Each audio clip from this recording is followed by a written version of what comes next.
తెలంగాణలో రైతులు రుణమాఫీ కాకుండా ఇబ్బంది పడుతున్నారని ఎమ్మెల్సీ కవిత ఆవేదన వ్యక్తం చేశారు. మహబూబాబాద్ జిల్లాలో బీఆర్ఎస్ శ్రేణులతో కలిసి పర్యటించారు.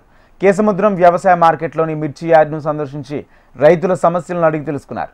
మిర్చి రైతులకు గిట్టుబాటు ధర కల్పించాలని డిమాండ్ చేశారు.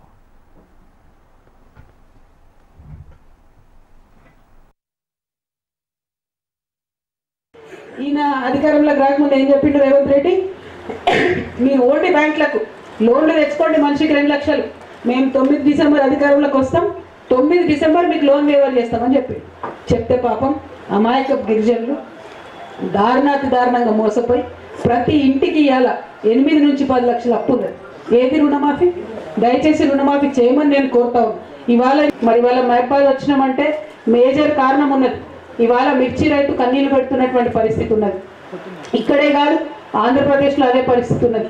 దేశవ్యాప్తంగా మిర్చి రైతుకు అదే పరిస్థితి ఉన్నది. మరి ఆంధ్రప్రదేశ్లో మిర్చి రైతులకు ఇబ్బంది కాగానే చంద్రబాబు నాయుడు గారు హుటాహుటిన ఫ్లైట్ వేసుకొని ఆయన పోయిండు. ఢిల్లీలో కేంద్ర మంత్రి ఛాంబర్లో కూర్చొని అక్కడ రివ్యూ పెట్టి అధికారులందరినీ పిలిపించి భయపెట్టి బెదిరించి మీరు మాకు ఇస్తారా సస్తారా, మద్దతు ధర ఇవ్వాల్సిందే, కేంద్రం మొత్తం మిర్చి కొనాల్సిందని ఆయన అక్కడ పోయి అల్లరి చేసిండు. మరి మన చీఫ్ మినిస్టర్ గారికి ఏమో అక్కడ మా నిజామాబాద్ జిల్లాలో ఇక్కడ వరంగల్లో కూడా పసుపు రైతులు ఉంటారు, వాళ్ళ ధరలు పడిపోతున్నాయి, దాని మీద ఆయనకు సోయలేదు. మిర్చి రైతులు ధరలు పడిపోయి భయంకరమైన పరిస్థితి ఉంది, దాని మీద ఆయనకు సోయలేదు. సొంత జిల్లా మహబూబ్